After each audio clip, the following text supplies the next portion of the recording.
If you grew up from the mid-2000s to the early 2010s, then you'll know that that was definitely a time for movie spin-off video games. It seemed like every single developer at the time just wanted to cash in on successful movie or TV show IPs, and honestly, some of them aren't that bad. You got SpongeBob SquarePants with Battle for Bikini Bottom, 2006 Honda Civic! 2006 Honda Civic! Back to the Barnyard, and they're very creatively titled Barnyard.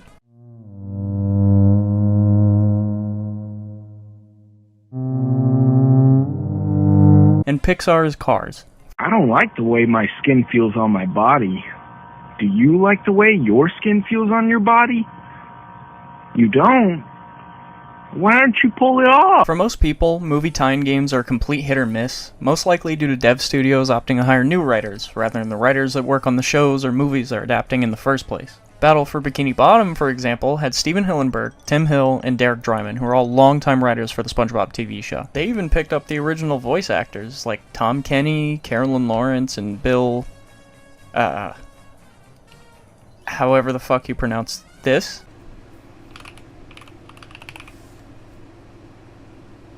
Fagerbach. Fagerbach. Fagerbach. Fagerbach. To voice their respective characters. Okay, look, maybe they couldn't get all of them. You had me worried there for a bit, boy. Worried for me money, of course. Among all the video game tie-ins, just one stands in a league of its own. In my mind. And it's Family Guy. The video game! Yeah! Since Family Guy is just recently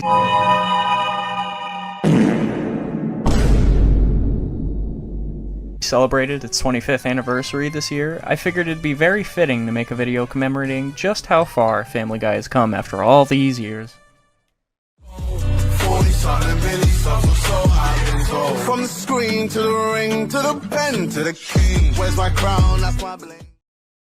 Now, when I tell you that this is the absolute peak of spin-off games, I say that with zero exaggeration. Developed by High Voltage Software, published by 2K, yes, the funny basketball video game company. About what? That a young buck like you could actually do the right thing and avoid getting his sorry butt kicked out the game. You told me to chill. Pushed for release on October 17th, 2006, Family Guy the video game was a smash hit for reviewers worldwide. Okay, so maybe critics didn't take a liking to this game, which I'd like to combat with a respectful fuck you, this game epic. Now with any game from the 2000s, this game has its quirks, but we'll get into that later.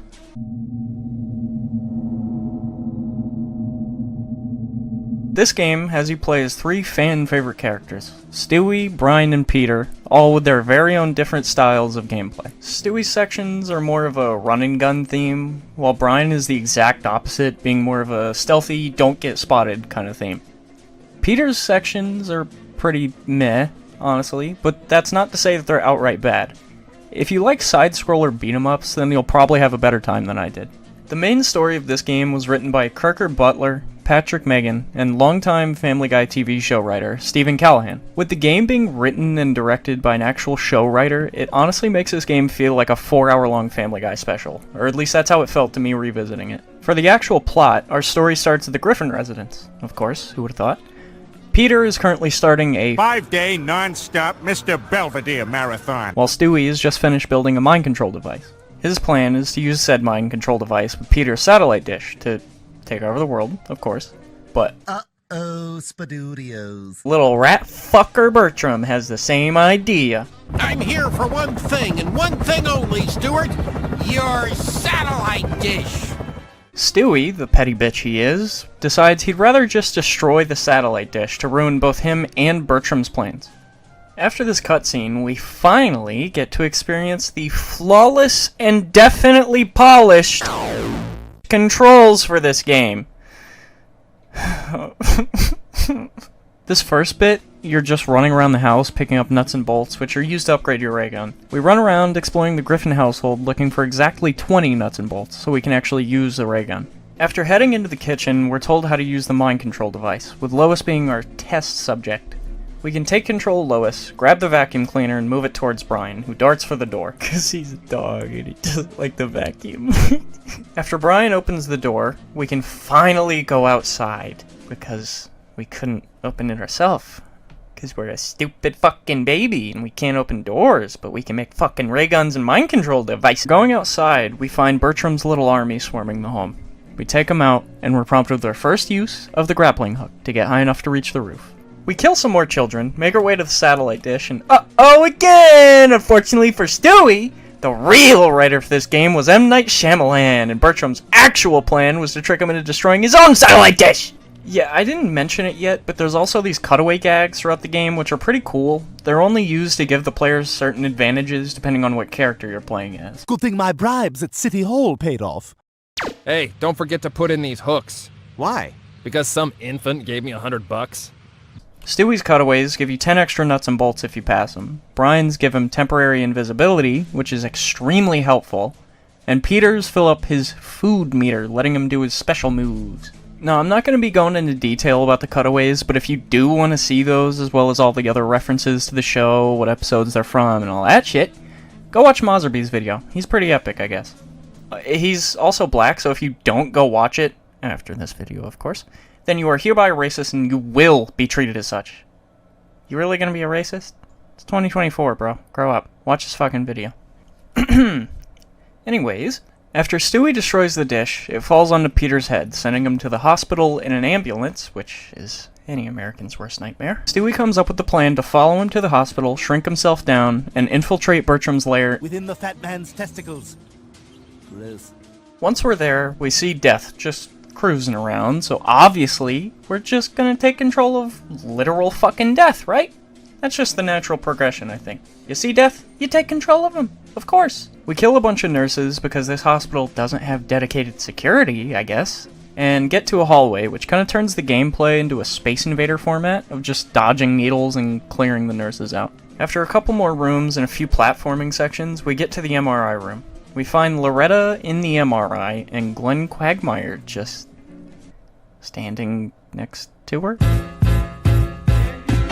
We have to get the MRI power coil from the machine, so naturally we take control of a few nurses, and Quagmire, obviously.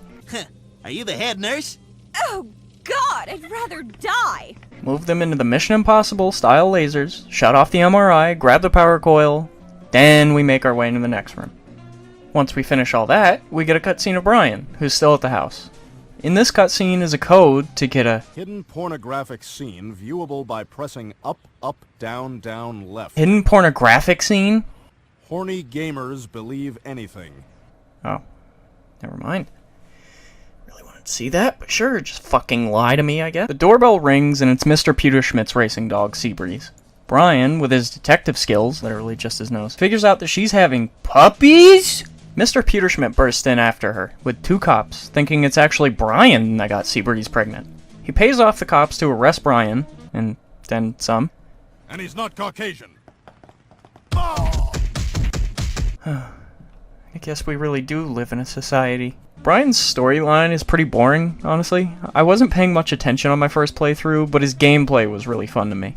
His storyline is him going through different places seen in the show, trying to prove his innocence, but the gameplay is entirely stealth-based, which I personally enjoy. Like, if a game gives me the option to use stealth, I'm probably not going to go that route, but if my only option is stealth, 9 times out of 10, I'll absolutely love it.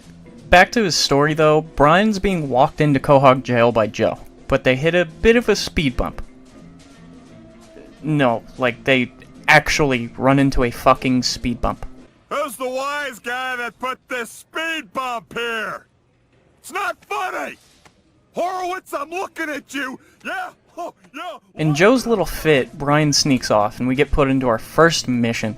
We have to creep past the cell blocks, sticking to the shadows to avoid getting caught. The next rooms we have to get through are the showers. Yes, the Quahog Police Department has fucking showers, apparently. Where we find our boys in blue going about their usual activities. Minus the alcohol and inviting their wives to Fight Club. After leaving the showers and sneaking past a couple more cell blocks, we get into the security room, but there's a guard blocking our exit. Using one of the monitors and hiding under a desk, we can sneak past the guard and move into the next room, the bullpen. Now, this part is a little harder than the last few rooms. You're supposed to remember the patterns of the cops and just move past them when they're distracted, while also trying to figure out the best path to take, but Mayor West is also here, sitting right across from another cop, right at the end, and sometimes their patterns don't sync up, making it really fucking annoying to get by them. Especially if you have the funny ADHD brain like me, makes the whole just sit and wait thing extremely obnoxious. Anywho, after leaving the bullpen, we're back to Stewie. We're told by a trapped doctor to find parts in order to repair a rogue liposuction machine that's spilling people's fat all over the place. Give me some help over here. The liposuction machines are leaking fat all over the place and I'm trapped in it. I need 3 machine parts to fix it. Get them for me and I'll be able to open the door for you. Now, I want to start this off by saying that I love this game. It's a really fun, turn your brain off and enjoy kind of game. But these fucking liposuction parts are so fucking bad. Like, the controls are unbelievably bad. Yeah, it's a game from 2006. Of course I expected controls to be a bit janky on a revisit, but I didn't expect them to be this fucking... Like, if you manage to mess up and bump into a wall or an object on these parts, there's a chance that you'll literally get stuck bouncing between walls and you're left wondering if it's just worth it to restart from a checkpoint or just stick it out and hope it fixes itself. There's also a bunch of nuts and bolts placed around, and if you miss a couple but you really wanted to collect all of them, well, good fucking luck sliding back to them. And I didn't even get to mention all the little bombs scattered around that you have to avoid, but, I mean, you can just shoot them. They don't really do that much to you anyways. Okay, I'm done bitching. For now. After sliding our way through the worst part of the game and getting all 3 machine parts, we bring him back to the now unstuck doctor, who opens the door for us to the next room, the morgue. How long before you think you end up in here? Oh, a long time, unless I run into a baby with a ray gun. I wish I'd studied Shakespeare now, so I'd have something to quote before dying! This next part is kind of just a pattern recognition bit, nothing really of note besides a couple show references, which, again, you can watch Mozzarella's video about all those. Upon leaving the morgue, clearing a few waves and another Space Invader section, we finally get into Peter's room. There's a few nurses surrounding him that we have to kill because we can't have witnesses knowing about the funny baby that can shrink or some shit. So naturally, we turn off one of the other patient's life support, adding yet another body to our already large and still growing body count, prompting death to show up. We mind control death, kill the nurses at Peter's bed, shrink ourselves down, and enter Peter's body. He wakes up just after Stewie enters, and we're introduced to Peter's plot thread. He looks around the room and out the window, noticing a signal in the sky. Belvedere! That's it! So of course, Peter believes Mr. Belvedere's kidnapped his family and has turned the entire town against him. After leaving the hospital, we're set out on our first mission to beat up the entire population of Quahog, defeat Mr. Belvedere, and get our family back. Now, this is where I introduce you to possibly the greatest fourth wall break I have ever seen in any video game, recent or old. Damn these mimes and their invisible walls! Now, it could just be me, but I absolutely love this. It felt to me like the developers were just having fun making this game, and I really appreciate small things like that. All the small things! Making our way past the church, the Drunken Clam, and a donut shop full of cops.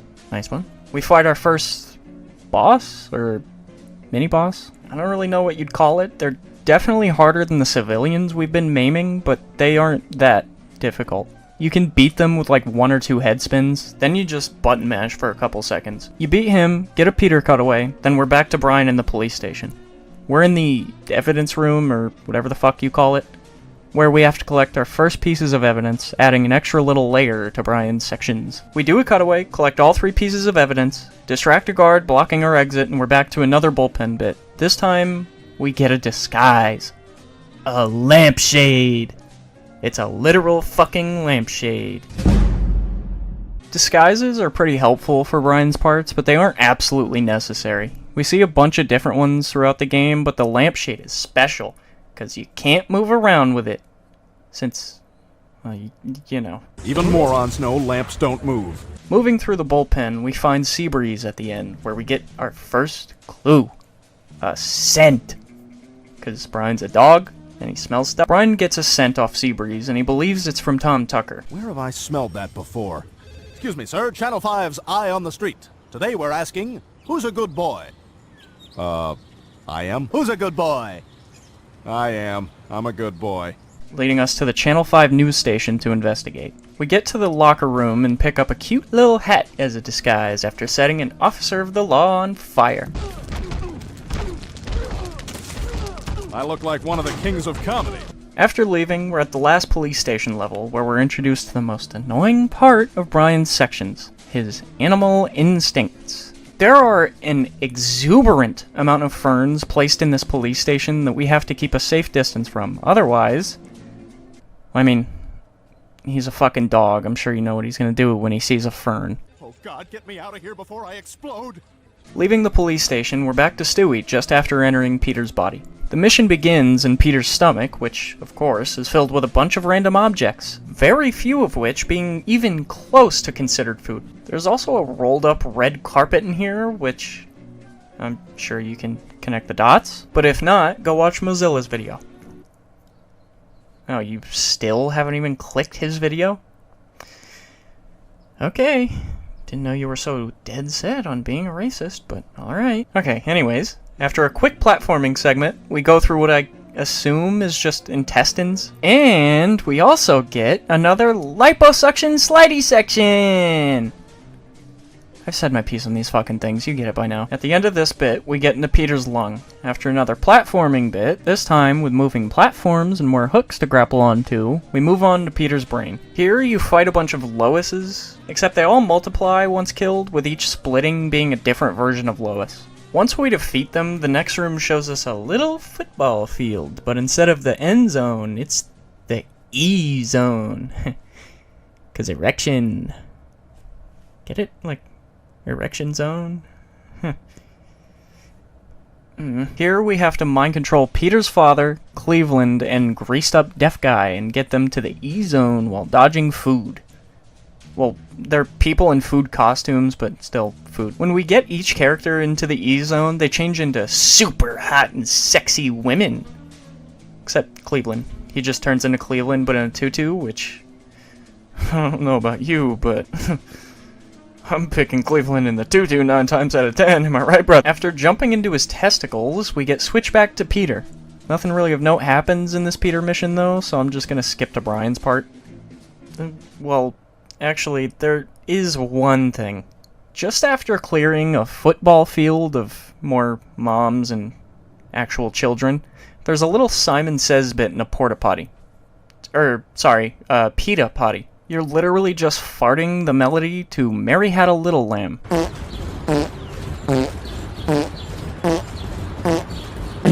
Now, I'm gonna ask you something, and I want you to answer it truthfully. If you had to play this section yourself, just how easily do you think you could do it? 1 try? 2 tries? Maybe even 3. I mean, you're human after all. Now, however you answered that, it's safe to assume it would take you less than, what, 3 minutes? Well, Mr. Mafia 3 Definitive Edition did not have that easy of a time. It took him 18 fucking minutes! 18 minutes of just fart sounds over and over and over again! We were in a call streaming the game to each other, and the only thing I could hear was farts and him getting legitimately pissed that he couldn't get past it. I will never not laugh about that. Eat a potty.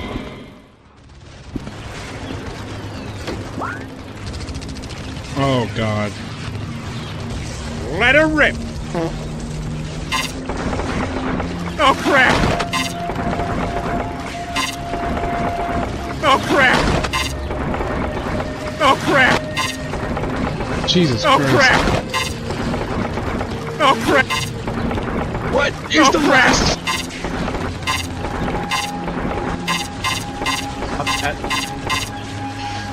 It just didn't register me clicking X. What?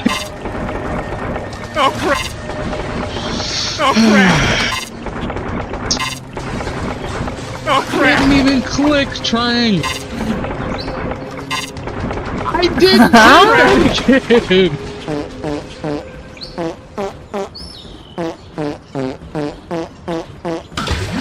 Let's go! He did it! He did the shit section! Yeah, baby! I did the shit That's what I've been waiting part. for! You did the shit section, the shitty poo-poo part. Okay, getting back on track here. We're back to Brian just outside the Channel 5 news station. He's just witnessed a horrific crash, or at least the aftermath makes it seem that way, and of course, it was a fire hydrant delivery truck that crashed, which pretty convenient, I'd say. Same deal as the ferns, you have to navigate through the mission while keeping a safe enough distance from the fire hydrants so that you don't expose yourself and get caught. We notice that there's a van of cheerleaders who happen to have a single backup uniform, which obviously we're gonna steal to use as a disguise and get into the Channel 5 building. Pardon me, I'm here for the auditions.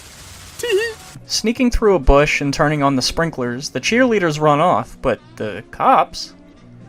oh, buddy, they just can't contain themselves. Once we get the uniform and enter the Channel 5 building, we have to sneak past various staff members, and Diane Simmons, where we get another disguise that I'm sure we've all seen. The next room is a dance club, where we have to collect videotapes as pieces of evidence. Instead of ferns or fire hydrants, though, Brian has to avoid... those sexy female dancers with their firm legs and aggressively low self-esteem. Where instead of just getting caught, you're avoiding a literal sexual assault charge.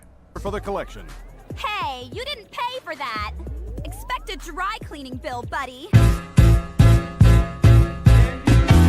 On top of getting caught. The next part is a sawmill set, where the director thinks Brian is the lead actor, having to navigate the conveyor belt to save a trapped kid. After getting through this little Fall Guys bit, and saving the kid, we return to Peter as he arrives at Cheesy Charlie's. Just as he's about to enter, though, an African-American family is leaving, hitting him in the head. Again, but Peter knows better. He's on a fucking mission. Well, maybe not quite Peter for now, but Rufus Griffin is on a fucking mission. Punching and kicking his way through Cheesy Charlie's, Rufus finds an employees-only door. Nice try, Belvedere, but I don't follow the man's rules. Which drops us into the evil version of Cheesy Charlie's. There's also a bunch of locked up monsters and children who look like they could be British. There's another mini-boss at the end of this part. It's just a magician, but you can tell he's the evil version because he wears an eye patch. After head spinning him exactly 24 times and defeating him, the walls start to break apart and a bunch of floating Belvedere heads attack us. After defeating them, we're swallowed by an even bigger Belvedere head. And then we're back to Stewie, who's going into Peter's other lung, I guess? I don't know, I got kinda lost. After another platforming bit, killing a few more enemies, jumping on the cyst to open the fucking whole thingy, we make our way down to the bladder. Again, same gameplay as the stomach, the only discernible difference being that some of Bertram's cold militia are here trying to stop us. Once we reach the testicles, never thought I'd hear myself say that, there's a little minefield part, which I'd like to point out is super fucking annoying to me. There's these little dark spots where the mines are at, but on my first playthrough, I didn't give the little circles much thought. I was just focused on dodging bullets and funny colors on the floor. Yeah, it kind of pissed me off, but on playing the game a second time for this video, it hit me what those little spots were in the very convenient grid-like pattern. After beating that part, very easily of course might I add, with zero troubles, we get another laser grid section, but a little harder because late game. Same old shoot the generator, kill Bertram's hired guns, move to the next bit. It's just now really setting in as I'm scripting this very video that a lot of these missions are extremely repetitive and there's not really much point in me explaining the boring ones. So from here on, I will be skipping missions that do not have much of value to the plot. Or being lehaha. Anyway, back to Brian. We have to sneak past various Channel 5 employees' dressing rooms to reach Tom Tucker's room. Once there, Brian turns into Ultra Creep 2000 and takes a nice whiff of Tom's undies. Instead of catching that same scent he got from Seabreeze, though, he smells... Vitalis and self-hatred. Yeah, it's the wrong scent, making the entire second half of Brian's gameplay up to this point nearly pointless. After seeing a newspaper ad, the only idea Brian has left is to head to the dog track himself in hopes of finding the real father. Oh, and also Trisha Takanawa takes a shit on Tom's vanity. Tom, I'm standing here wondering who left a steaming three-coiler on my desk. I see. Perhaps I'll respond in kind. We go back to Peter in a cutscene just after leaving Cheesy Charlie's, where he sees another Belvedere signal above Geronimo's casino, so, naturally, he heads there in hopes of finding his stolen family. We also see a prostitute on top of the Cheesy Charlie's building with the aim of unaliving? Is that what you're supposed to say? Whatever, she jumps off and lands on Peter's head. Obviously. After realizing she didn't die, she takes it as a sign from God, gaining a newfound sense for life. Oh my God! This is a sign! God wants me to continue selling sexual favors for money. I hear you, Lord. Peter, on the other hand, suffering his, third fucking head injury now, believes he is actually a prostitute and makes his way to the casino. Once there, he goes in and kicks the shit out of anyone and literally everyone. A detail about this part that I found funny is that there's a lot of elderly people here playing the different games, and if you destroy the machine that they're on, they immediately target you, which honestly sounds pretty true to life, I'd say.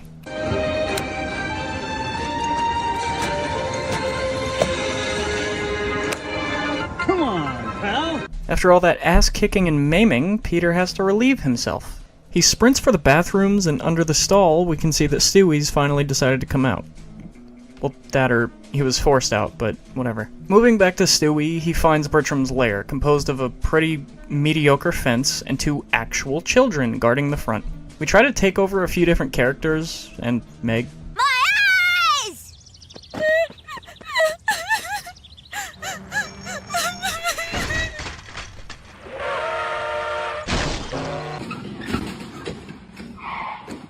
But when that doesn't work out, we just burst through the front door, which for a giant concrete fucking fortress, you'd think would be at least a little challenging. There's a pretty neat little dogfighting section, if you can call it that. It's the same Space Invaders shtick from the hospital, but you're just hovering around this time. This section has automated turrets now, which you're supposed to throw grenades into to destroy, but later on in the game, all you have to do is jump into the top of it and shoot 1 round from your base ray gun. I don't think it was intended to be done that way, but it makes it a lot easier when you consider the jank-ass controls. Making it through that part, we get to the factory floor, where we find a bunch of cloning pods, which makes sense as to why an infant has this apparently infinite army of more infants just running around everywhere we go. We destroy the cloning devices, move to another slidey section, which I'm so fucking happy about.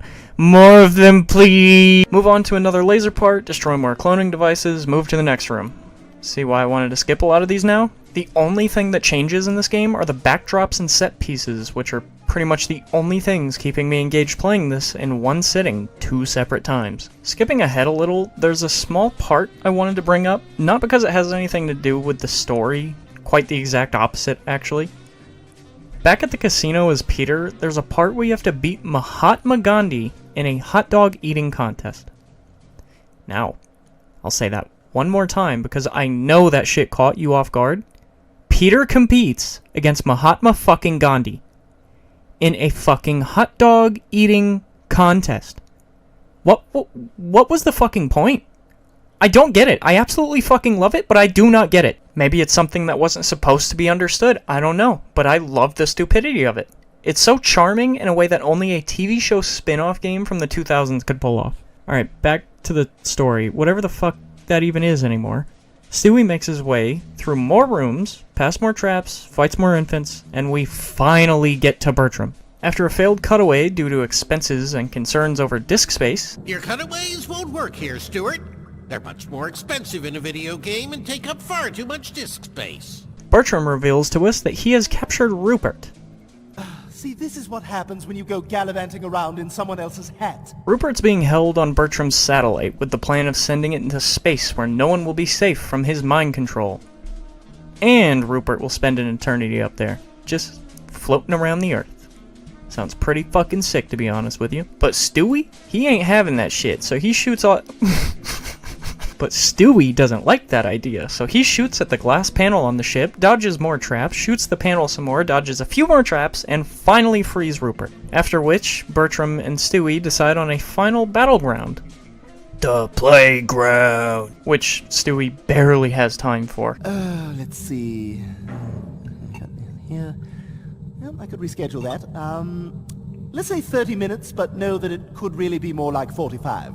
Cutting back to Peter, yet another object lands on his fucking head. Jesus, dude, it's It's a miracle he can even form sentences. This time, however, he gets a nice fresh suit of armor and weapons.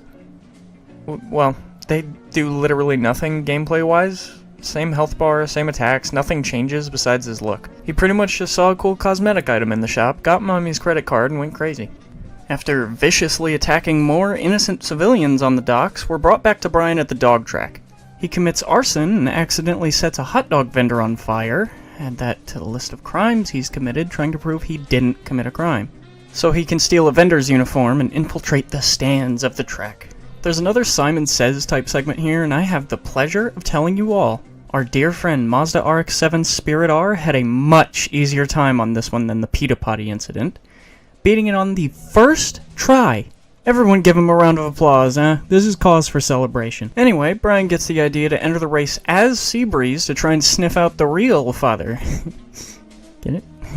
Sniff, like, 'cause dog? Clearly, Brian is in no shape to beat a group of professionally trained race dogs, so Jim Kaplan, didn't know his name until just now, gives him literal fucking roofies with the intent of drugging the other dogs to secure the win. After getting to the kennels, drugging the dogs, and pissing on the trophy, to distract the janitor obviously, we get Seabreeze's disguise, if you want to call it that. We win the race, obviously, and on the winner's circle, Brian finds out the real father was... Glenn Quagmire. What? Still less hair than a Greek chick. Of fucking course it was. Who else but Quagmire? Returning to Peter, he stumbles into a cave and finds... the Black Knight. No, not the Fortnite one. He doesn't really say anything, though. Maybe because the original voice actor wouldn't have gotten paid enough. Or he died before the making of this game. Who knows? What's the matter? Nothing to say for yourself? You were too busy hanging out on your island to record one line for some video game? Okay, I got my shot. Let's do this! After defeating him, Lois comes in, to Peter's surprise, and explains what actually has been going on. No fucking clue how she got here, or how she knew he was in here to begin with, but who cares? Game fun, fuck you. She reveals that there was never, in fact, a Mr. Belvedere, and that he was just a TV character that we can use because Fox owns the rights to him. She tells us that we've destroyed half the town looking for something that doesn't even exist. So I guess all those old people at the casino were completely justified in trying to kick our ass after breaking their machines. Oopsies. Of course, there's only one way of fixing this mess. Serious hardcore drinking. And not to get all touchy-feely on you, but what I hear you saying is that this is the kind of regret that is only cured by serious hardcore drinking. Stewie, now at the playground, defeats multiple waves of hologram Bertrams, maims a giant Bertram multiple times, and finally beats him for good this time. Just as we're about to kill this little fucking rat, he yells for his... Mommy! Which is such a vagina thing to do. What? Oh, that is such a vagina thing to do. He leaves us with just one last thing as he's being carried away. I leave you with this. Blast! After a hard day's work, Stewie just wants to relax with a bubble bath. Peter, now at the Drunken Clam, is feeling pretty bad about kicking the fucking life out of most of the Quahog populace. But just as he looks up, he sees... Mr. Belvedere! Except it's actually... the giant chicken! Holy freaking shit, bro, that's the one from the show! Obviously, they start fighting. After Peter finishes his beer, because he already paid for this. After a long, kind of drawn-out giant chicken fight that takes us from the clam, to a strip club, to a prison courtyard, then an aircraft carrier, onto a cargo plane loading bay, then a life raft that fell from said cargo plane loading bay, our final stand is in a penthouse apartment. There's a bunch of TNT strapped to a timer with two cops tied up in chairs, which reminds me of some movie. Live Soft... No, not that. Survive Mushy? Some shit like that? I don't remember, but it's not really that important. After defeating the giant chicken, Peter notices the bombs, finally. And oh no! These motherfuckers are about to fucking blow! Peter takes the obvious route and just jumps straight out the fucking window. Only realizing after jumping that this was not a good idea, actually. Since he has permanent plot armor, though, he lands right on top of Meg, completely cushioning his fall. With the whole family surrounding them, Peter, Brian, and Stewie all learn valuable lessons about themselves, and everyone lives happily ever after. It's It's also shown to us that the Mr. Belvedere signal in the sky that prompted Peter's entire fucking massacre was just Mayor West practicing his shadow puppets. Hey, there it is again! What the hell is that? You're a hoot, Mr. Belvedere. Okay, now here's my screech.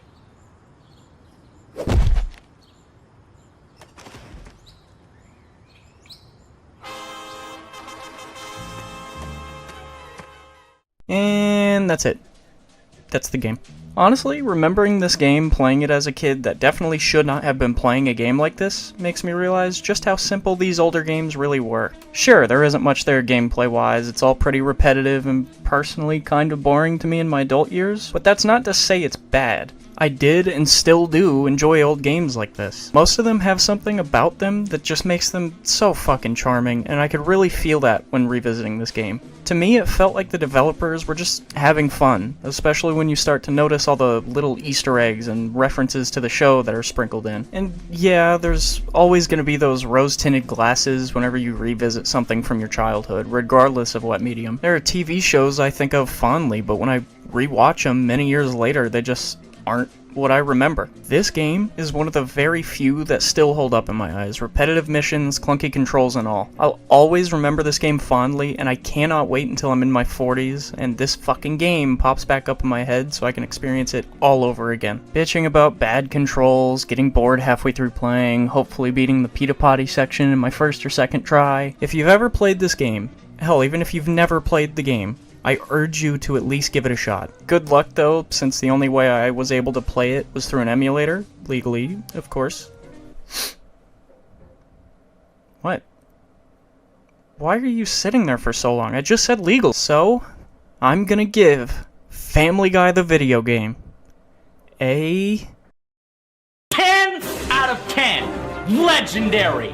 With a badass seal of approval. Okay, that's all the video. Fuck off somewhere else. Till next time, bye!